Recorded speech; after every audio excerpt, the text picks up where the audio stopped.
But I came to Cleveland roughly about 25 years ago. I couldn't even pronounce the county's name. Cuyahoga, I got it right now. I'm originally from Richmond, Virginia. I'm the son of Cecil Lipscomb Sr. and Florence Jacqueline Williams Lipscomb, both from Richmond, Virginia. I'm the middle child. I have two sisters, Kim and Kendra. I'm married to my beautiful wife, Erica Angelique Jackson Lipscomb, and we have three girls. My biological daughter, the beautiful Lauren Kennedy Lipscomb, and my two beautiful stepdaughters, Sydney and Sierra Gonzalez. I finished school here at Case Western Reserve University with my master's. I went to Ursuline College for undergrad. Prior to that, I went to high school at Highland Springs High School in Richmond, Virginia. And in between there, I kind of dabbled in a couple of other places like North Carolina Central University and VCU, Virginia Commonwealth University, but those are the places where I got my degrees. You know, Virginia is a different place because it's the birthplace of what we call America. We had the ability to hear a lot of oral history growing up, and oral history that had roots into the beginnings of the nation. It's also very much like Cleveland in that people will understand who your family is by your last name. But it's also, I think, a little bit more intense where every family has some sort of connection. In particular, my mother's family, which I said her maiden name was Williams, comes from an area called Charles City, Virginia. It's a stone's throw away from Williamsburg. So when you think about the nation's history, these are people who are Native Americans. These are people who were some of the original slaves that came. These are also some of the original Europeans who came.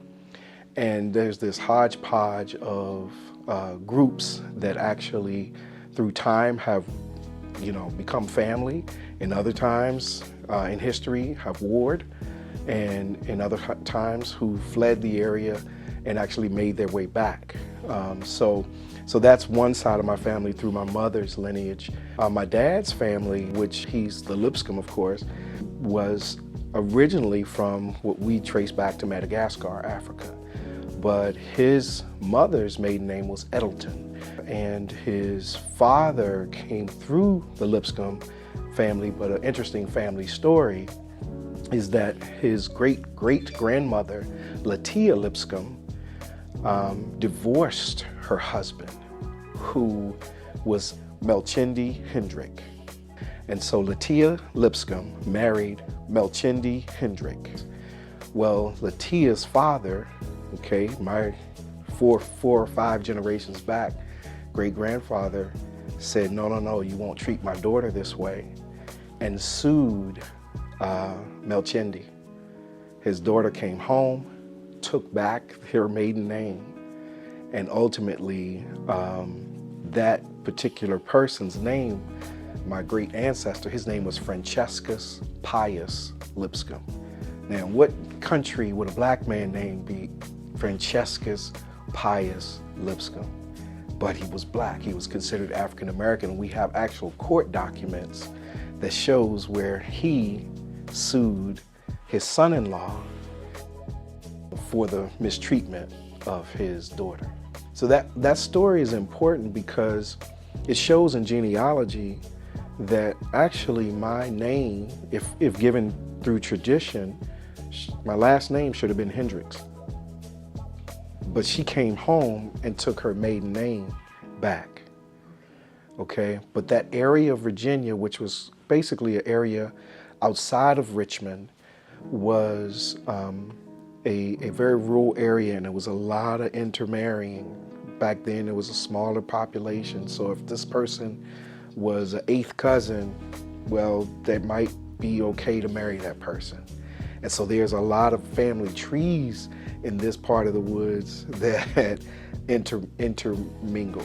But the interesting thing about the Melchindi and Latia story was Melchindi, when he married my ancestor Latia, had on the census that he was African American.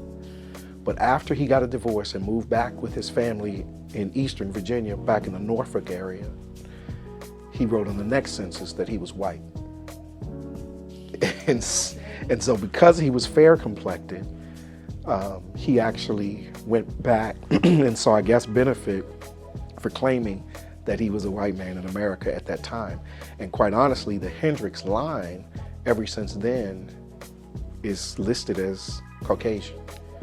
This was in the, I would say, 1820s, something like that. Yeah, right after, just about, yeah. These time periods, so they were freedmen, and so during the 1860s, we had some of my other ancestors who actually, James F. Lipscomb was a House delegate for Virginia who actually didn't necessarily vote on the issues of slavery or race or anything like that, but made education public. So this was the second class of African Americans who was allowed into the government, right? And so yes, during these times, he was actually a coach driver and worked in Richmond, Virginia, but would do a stagecoach almost back and forth from this rural area out in Amelia County, Cumberland County, all those areas of the country. So yes, my late great aunt, her name was Aunt Josephine Lipscomb. I married my uncle, George Lipscomb. She was this pleasant spirit, but she had this wonderful knack to understand the importance of family and longevity. And she would tell you stories, she would show you pictures. And she did that with my father's generation. And so even as an older woman, we would just sit around and listen to the old stories. She would start stories like, she said, well, my father was a Geech. He was from the South, a Gullah Geech. And so we're like, what's a Geech? And she would just tell these stories, and oral history became, in my aunt, Fahana Holsey, her generations, the ability to research some of these things, to validate. And my mother to research and validate. So my aunt in DC, Fahana, she would go to the Mormon Learning Center, which the Mormon Church has the largest database of history. My mother would come up from Virginia to the Western Reserve History Center here and just get on the old film and look at records and death records and military service and all of these things. So between my mother and my aunt and my great aunt, this has been embedded in me that this is a way to connect the dots for us as a family and for Black people in the country to find our rightful place in the world. Because when you're disconnected from your history, you don't have the ability to reconnect for your future. You feel like, okay, who am I? Where did I come from? What is our origin? And from there, you can be stronger once you determine that you have a sense of not only humanity, but citizenship. Then nobody else can say, hey, go home, go back to where you came from. Well, no, we were here long before you came. This is our country that we established, that we built.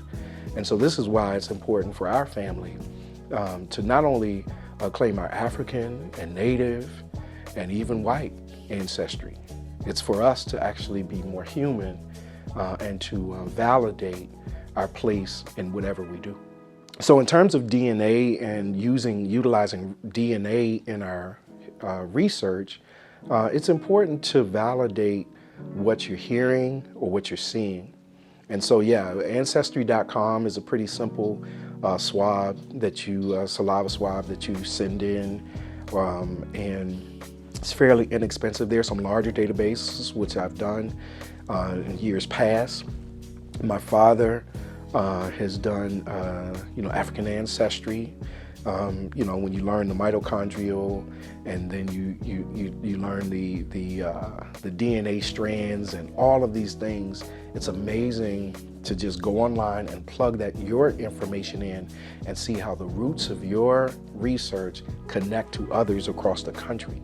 So you'll see your cousins, your relatives that you know, and then you'll see some branches that go back, 7 degrees of separation or 8 degrees of separation. And it's like, I didn't know that this person, you may find some people that are family that you didn't know was family. But this is the truth, right? So we definitely use any form of information that can be scientifically and factually proven. It's important.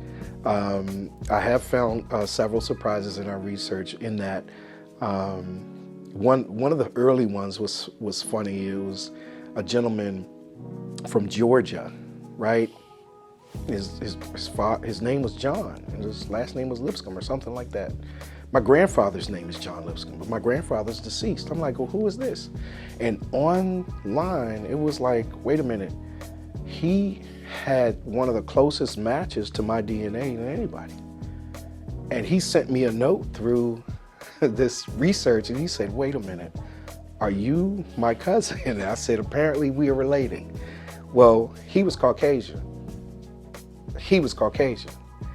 And he was bold enough to say, though, that wait a minute, in my day, if you were considered African American, if you had one drop of black blood, you were considered African. But he had lived his life as a white man, and he couldn't believe it. Now, I know that through our ancestral research that we are African, we're Native, and we have English and Scottish heritage. It was no surprise to me how he could be connected to me. I'm not sure who told him his race, but race is a man-made actual thing. Like we understand that God created man through diversity and beauty, but God didn't create race, right? And so from my perspective, I'm comfortable in my skin. It's how America sees me is how I respond to America. How the world sees me is how I respond to the world. And so I sit as a proud black man in America, okay? My father is very dark. He's almost has a reddish hue like an Indian, but we have the same exact DNA. My mother is light. That's where I get my complexion from. So I understand that as a human being, but those things may surprise others, right? The second thing is that we found relationships that we didn't know exist. And so you have to be very careful that, you know, there's a child, a sibling that you didn't know was a part of the fold, but that has a claim to the same DNA as you through relationships over time. And so, yes, these are surprises that have come out, but that's the reality of doing family history. That's the reality of life. But it's also a good thing to be truthful about all that occurs in the world. The fact that we want to be educated about our ancestry, I think came from the stories of my grandmother. She was Malagasy. That's Madagascar.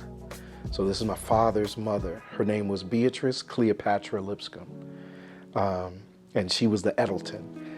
So when we heard stories of the Eddletons who ultimately said, oh no, we didn't come from slavery. And these were proud people. Like the Eddleton side of my family said, oh no, we came to this country because the Queen put us in charge of getting spices and herbs up to England. We took the hop from England over to Rhode Island, and we moved from Rhode Island and opened up a glass shop and different businesses.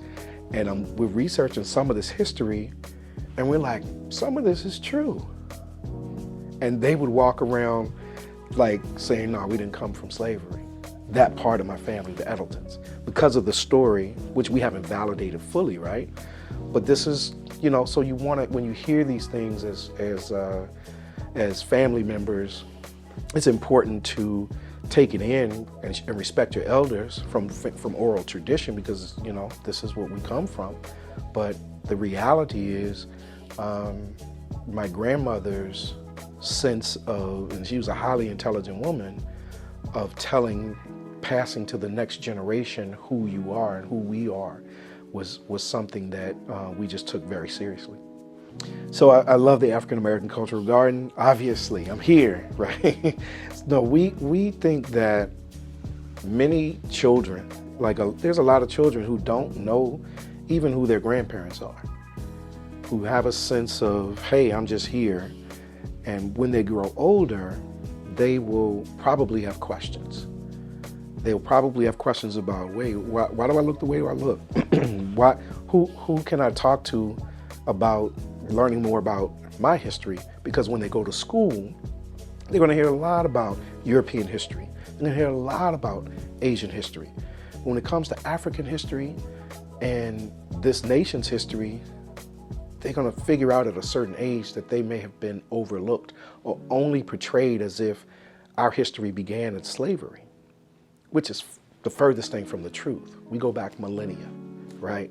And so if we can help children develop a sense of, one, belonging to the human race, two, ensuring that their dignity is brought out based on who they see themselves as, and based on the truth of who you were in civilization, to establish civilization, to see yourself as a founder and your ancestors as founders in North America versus what may have been communicated. So I see the African American Cultural Gardens as a place of serene beauty, an outdoor environment where you can get grounded, but I also visualize it as a place of dignity that allows for the next generation and generations to come to be able to have the ability to connect with the best of ourselves, the best of who we are as a people.